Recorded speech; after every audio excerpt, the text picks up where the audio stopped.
francés, el británico y en buena manera el hispánico, el se siguió desarrollando hasta inicios del siglo XVI y en algunos casos hasta mediados del siglo XVI, sobre todo en arquitectura. Luego fue superpuesto por el Renacimiento, ya que en torno a 1500, ese estilo nacido en Italia, por el diseño nuevo inspirado en las formas romanas que presentaba, empezó a considerarse el de moda, el más interesante, y acabó reemplazando al gótico que ya alrededor del 1500 declitaba, llegaba a su... Y por eso usamos normalmente la fecha del 1500 como la fecha convencional para el final del gótico. Aunque, como digo, en algunos territorios todavía se siguieron haciendo construcciones góticas,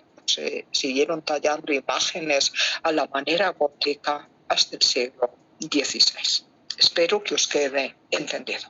Vayamos entonces, mientras os enseño el mapa de la Europa gótica alrededor del 1200, a los orígenes del término. Un término que os tiene que recordar qué estilo artístico que hemos estado repasando al inicio de la clase de hoy. Al tratar de la línea de tiempo. A ver, ¿qué término? Que tiene un tico también. ¿Alguien puede hablar? Rápido, es por vuestro bien. Decís algo.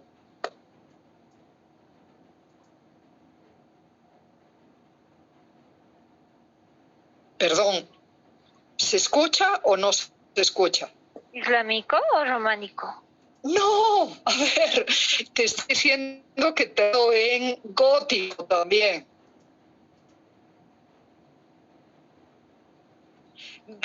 Visigótico o visigodo. ¿Quiénes eran los visigodos? ¿Eran godos o no? Sí, doctor. Igual que otros parientes suyos que también procedían de la Europa oriental, llevaron asentándose en el norte de Italia. Los ostrogodos.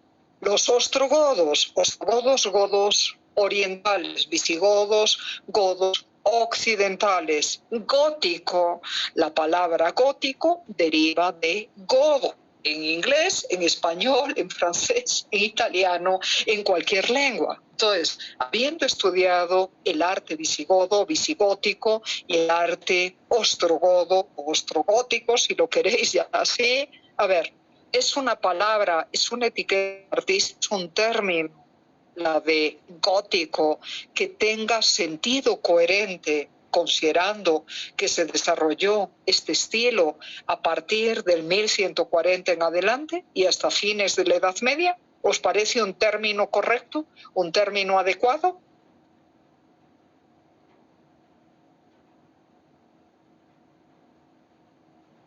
A ver, gótico, os estoy diciendo, hace referencia a los godos. La pregunta, a ver si entendéis, tenéis que razonar las cosas y que por eso en los exámenes me es bastante fácil entender si estáis diciéndolas vosotros mismos o porque las estáis copiando de mala manera. La pregunta que os estoy haciendo ¿es coherente llamarle gótico un estilo artístico desarrollado alrededor del 1200, como veis en esta leyenda?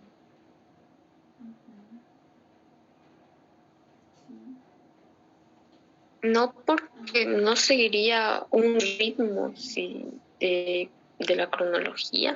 A ver, los tales godos, que fueron los invasores del Imperio Romano, ¿seguía habiendo godos en Europa en el 1200?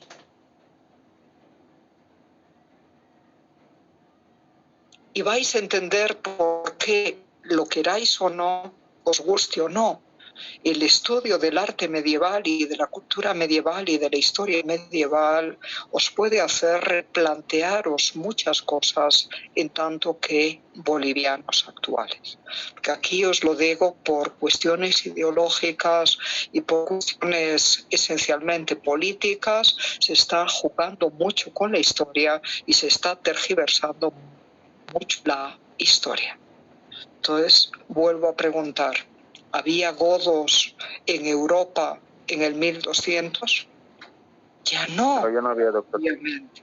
¿Cómo? Ya no había. ¿Por qué ya no había? Porque los godos que invadieron todos los territorios que estáis viendo aquí, o particularmente el italiano y el español y portugués, y también el del sur de Francia, Cordaino Godo, con capital en Narbona, que queda en el sur de Francia en el siglo VI. Toda esa gente ha invadido un territorio previamente invadido y conquistado por los romanos. Ningunos de ellos eran originarios de ahí, como tanto gusta decirse aquí. Con el paso del tiempo, esa gente, ¿qué había hecho? Más que mestizarse y mezclarse con la gente anterior y a su vez volverse a mezclar o con los musulmanes, que acordaros, parte de la península ibérica, o con distintos invasores, los normandos, los suevos, etc. Y pasado el periodo de la invasión, ya no tiene mucho sentido decirse visigodo o decirse ostrogodo o decirse franco. Quienes viven ahí son los descendientes de todas esas gentes, pero su cultura ya han pasado, fijaros bien, más de 5 siglos desde la llegada de aquellos, y es muy a la que hubieran podido tener los visigodos o los ostrogodos o los lombardos o los francos merovingios o los anglosajones en Inglaterra. El tiempo pasa inexorablemente, vamos evolucionando.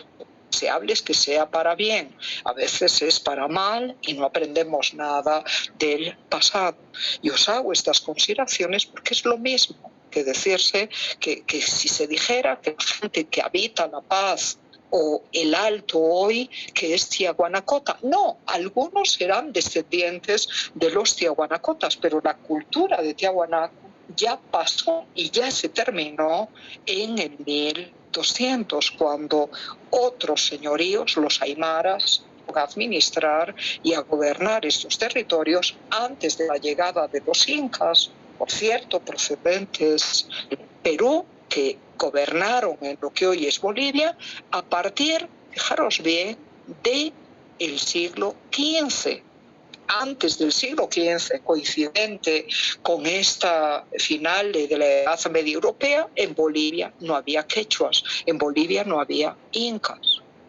Y ese imperio inca, ya sabéis, llegó hasta el 1536, cuando se consumó la conquista iniciada por las tropas de Pizarro en el 1532. Eso es contemporáneo al desarrollo del Renacimiento pleno y tardío europeo y al desarrollo del manierismo, que estudiaremos para el año que viene. Pero tal como tengo la impresión de que os explican la historia, acabáis pensando que quechuas, tiahuanacotas son lo mismo y estuvieron toda la vida en el mismo territorio, y solo lo español es lo ajeno, es lo extranjero, es lo invasor, es lo conquistador, etcétera, etcétera.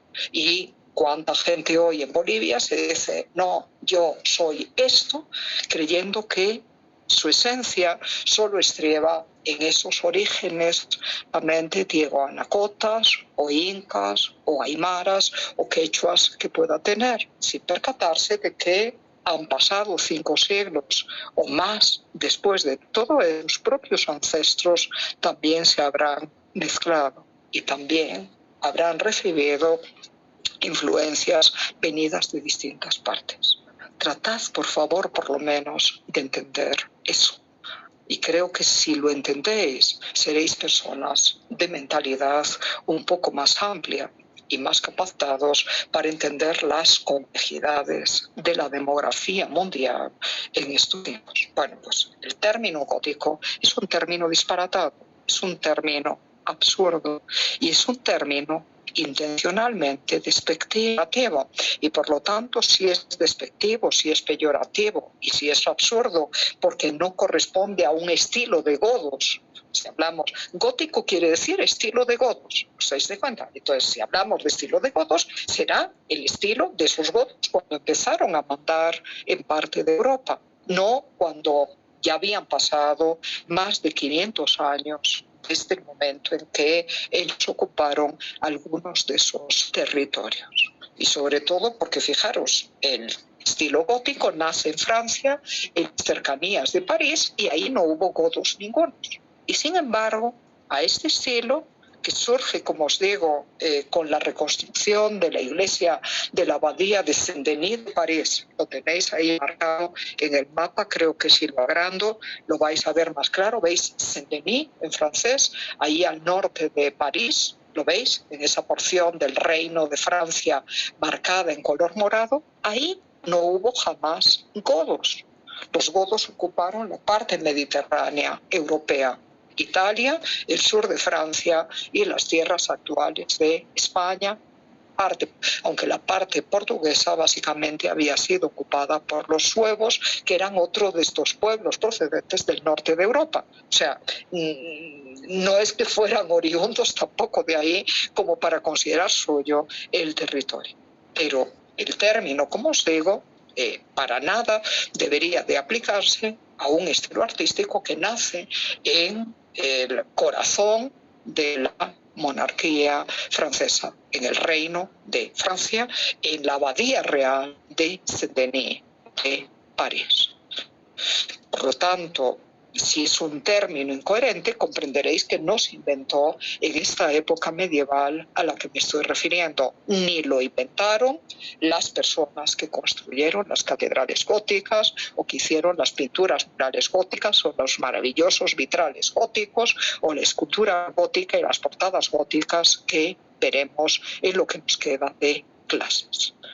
Inventaron el término los italianos y lo hicieron allá por el siglo XVI, grandes artistas como Rafael y particularmente Vasari, el gran biógrafo de los artistas del Renacimiento italiano a mediados del siglo XVI, para mostrar abiertamente su antipatía hacia un estilo que les parecía extranjero, distinto a toda la tradición clásica heredada por Roma y con la que ellos, los italianos, no se sentían para nada identificados, por más que a través de la orden cisterciense el gótico ya hubiera llegado también a Italia a finales del siglo XIII. ¿De acuerdo?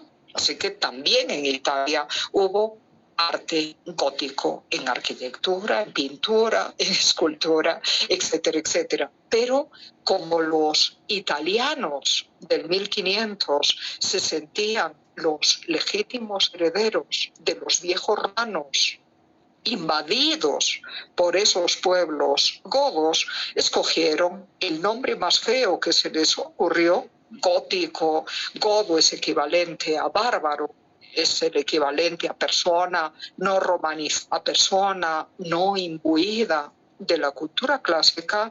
Inventaron el nombre, como os digo, más feo que se les ocurrió para diferenciar lo anterior, las construcciones que ellos dieron en llamar góticas, de las nuevas construcciones renacentistas que se estaban levantando desde el tiempo de Filippo Brunelleschi en Florencia primero, allá por el 1420-1440, y en el resto de Italia a lo largo de la segunda mitad del siglo XV y en el siglo XVI, que es cuando viven Rafael y Vasari, entre otros. Fueron, por lo tanto, artistas y humanistas del Renacimiento italiano los que inventaron el término gótico para referirse a un estilo arquitectónico que a ellos les parecía propio de bárbaros, porque no tenía el sentido de la medida, el sentido de la proporción, el sentido del canon, el sentido de la simetría, el tratamiento de los órdenes propios de la arquitectura antigua griega y especialmente romana. Y como no veían nada de eso ahí, le llamaron, este es un estilo propio de bárbaros. Por lo tanto, es un nombre a posteriori, puesto con muy mala intención, como os digo. Ahora, lo fascinante, y así funcionan las etiquetas, las denominaciones en la historia, es que ese término equivocado y tan inadecuado acabó cuajando y se mantuvo como distinto a lo romano y como distinto a lo renacentista también a lo largo del periodo renacentista, del periodo barroco, de la época neoclásica, del siglo XIX y del siglo XX, y quedó tan arraigado, insisto, a pesar de que sea un término fatal y muy equivocado, que hoy ya no tenemos más remedio que seguir hablando de arte gótico y de aplicar el concepto, de aplicar el término, de aplicar la denominación, no solo a la arquitectura, que es a la que originalmente se lo aplicaron estos italianos del Renacimiento, sino a todas las formas artísticas contemporáneas al desarrollo de la cultura gótica, es decir, también a la pintura, también a la escultura, también a los esmaltes, también a los tapices, etcétera, etcétera. Todo se ha vuelto gótico, ¿de acuerdo? Pero, entended, es un término equivocado. ¿Por qué no lo cambiamos? Porque no hay ningún término mejor que sirva para sustituirlo, porque ya está arraigado en la historiografía, porque bien o mal es así como se decidió llamarle ese estilo, igual que a una fruta le llaman manzana y a la otra pera, y a la otra le llaman mora y a la otra le llaman naranja, sin que haya una razón intrínseca para llamarlos de ninguna manera de esas. Son convenciones, como todas, entended por favor las de la lengua. Lo importante es que entendáis bien el sentido del término, cómo surgió, en qué circunstancias surgió, qué pretendía separar o diferenciar y cómo se ha venido aplicando. Entonces, y ya como os digo, cuando empezaron los estudios arqueológicos y las restauraciones de los grandes sitios góticos en el siglo XIX, y la creación de nuevos estilos, de nuevos edificios, sobre todo iglesias, a imitación de los góticos, en eso que se ha llamado el estilo neogótico, que es muy característico del siglo XIX europeo y también norteamericano. La Universidad de Harvard es una universidad construida, pensadlo bien, en el siglo XVII, y sin embargo sus colleges, sus construcciones siguen las directrices del gótico, porque el estilo gótico coincide con el triunfo de las universidades en el territorio europeo y la multiplicación de las universidades en el territorio europeo. Y entonces, como os digo, el término quedó ya consagrado. Si fuéramos justos, habría que llamarle al estilo opus modernum, que fue como los arquitectos, como los maestros de obras del gótico en Francia, llamaron a ese nuevo tipo de construcción que ellos estaban haciendo en Saint-Denis, en París, en la Catedral de Notre Dame, en la Catedral de Chartres, en la Catedral de Bourges, en la Catedral de Amiens o de Reims. Ahí tenéis los nombres de algunas de las más famosas. ¿Y qué quiere decir opus modernum? En latín, literalmente, trabajo moderno o estilo moderno. Fijaros, ellos llamaron así a su construcción porque la sentían como nueva, como distinta, como moderna, respecto a qué? A lo hecho hasta entonces, que era lo que hoy nosotros románico, y ya sabéis que el término románico tampoco se inventó en la Edad Media, es un término que desarrollaron los filólogos y los arqueólogos a lo largo del siglo XIX, cuando se empezaron a construir en Europa, en Estados Unidos también, construcciones, iglesias o edificios en estilo neorrománico. ¿Os dais cuenta? Pero el término jamás se había usado en el periodo medieval.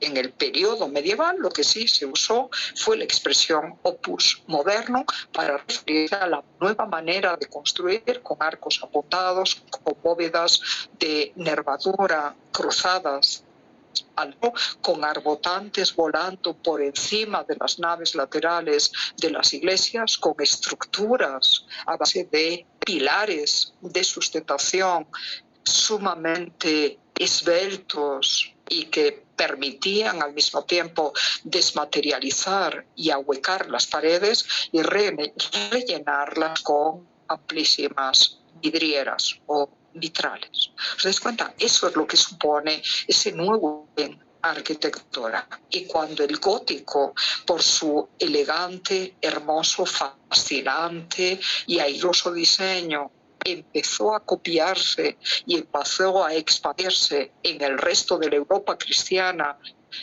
medieval, occidental, llegando a las tierras de Inglaterra. Por ejemplo, la Catedral de Canterbury tuvo una cabecera gótica diseñada por un maestro francés alrededor del 1160 más o menos. La Catedral de Burgos está de aniversario este año, cumple sus 800 años de inicio de construcción, está en el reino de ahí, en el norte de España, ni siquiera aparece marcada en este mapa, aunque es una de las catedrales góticas más impresionantes de España, y se construyó en estilo francés, igual que pasó con la Catedral de León, que también es del 1100, 1220, 1250 más o menos. O la Catedral de Tuy en Galicia, que es la primera que da señales de formas góticas en todo el territorio cristiano de lo que hoy es España. Y está a unos 100 kilómetros de la Catedral de Santiago de Compostela, como os he señalado otras veces. Pues bien, cuando ese estilo moderno se expandió por fuera de Francia se lo conoció como opus francigenum, que quiere decir literalmente estilo de los franceses, dando a entender que era en Francia, en el reino de Francia, donde el estilo se había inventado. Hoy obviamente todo eso se ha olvidado y solo los medievalistas que nos dedicamos al estudio del gótico lo sabemos y podemos medianamente explicarlo. Pero no tendría sentido hoy hablar de un estilo moderno, porque moderno es todo estilo contemporáneo. Y sobre todo se usó el término modernismo para señalar un arte que quería separarse de los estilos historicistas propios del siglo XIX y que se desarrolló en 1900. Así que la etiqueta ya está tomada. ¿Os dais cuenta? Entonces nos quedamos con gótico, aunque sea un nombre feo, un nombre despectivo respecto a lo que fue verdaderamente este estilo moderno cristiano europeo alrededor del 1200. Y obviamente los italianos que se inventaron ese nombre no tenían una buena base, descalificar a todo el estilo gótico, y le llamaron así porque la verdad es que las formas del gótico en Italia son las menos agraciadas o las menos vistosas o las menos espectaculares. En Italia, en el territorio sobre todo centro-norte de Italia, vivieron muy apegados, como os he dicho, al tratar del románico, a las formas heredadas de la tradición paleocristiana y de la tradición medieval anterior. El gótico llegó tarde a Italia, bien avanzado